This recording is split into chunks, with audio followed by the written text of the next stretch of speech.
Turistët në Vlorë jo vetëm plazh dhe det. Një 13 vjeçar nga Polonia që ka ardhur në qytetin bregdetar bashkë me prindrit është bërë protagonist në një skenë të veçantë që tërhoqi jo pak vëmendjen e kalimtarëve këtë fundjavë. Tek lulishtja pranë universitetit, profesori i njohur Neim Kadëna ul përballë një kundërshtari të pazakont, një djalosh 13 vjeçar nga Polonia. Turisti i vogël ardhur për pushime në Shqipëri nuk hezitoi të pranonte ftesën për një lojë shau në një atmosferë miqësore dhe plot kuriozitet nga të pranishmit. Shau është një gjuhë që bashkon të gjithë sipas profesorit, i cili ka dekada që e përdor këtë lojë si mjet komunikimi, edukimi dhe reflektimi. Ndërkohë pyetur për Blu Televizion, 13 vjeçari thot se e di që po luan me lojtarin më të mirë në Vlorë. Gjithsesi, mendoj se ndoshta mund ta fitoj këtë lojë, nuk e di.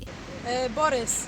I think that Quhem Boris dhe mësova se po luaj me lojtarin më të mirë në Vlorë. Gjithsesi, unë mendoj se mund ta fitoj këtë lojë, edhe pse s'jam shumë i sigurt në vetvete.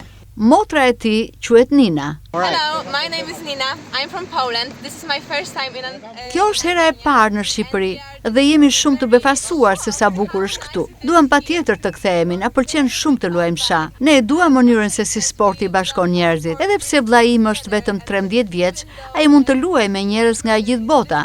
Kështu që kjo është një mundësi shumë e bukur. Gjithashtu ne duam t'ju ftojmë në Poloni, të vini në Poloni sepse dhe ajo është një vend i bukur. Mendojmë se do t'ju pëlqejë shumë atje. Ju rekomandojmë Krakovën, Gdanskun, Varshavën, janë qytete shumë të bukura ku mund të pushoni, por dhe të argëtoheni. Ne kemi gjithashtu dhe shumë turne shahistësh. Edhe në parqe kemi tavolina shau, kështu që mund të luani me njerëz të tjerë nëse jeni adhurues të shaut. Ndërsa nëna e 13 vjeçarit shprehet. family from Poland.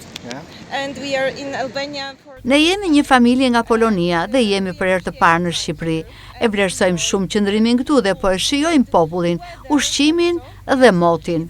Është shumë ngrohtë. Na pëlqen në fakt të udhëtojmë. Një muaj më parë ne vizituam Sicilinë dhe Maltën dhe tani erdhi radha Shqipërisë. Kush na i sugjeroi Shqipërinë? Agjencia ose miqtan. Njerëzit këtu janë shumë miqësor, ndërkohë që na pëlqen dhe klima.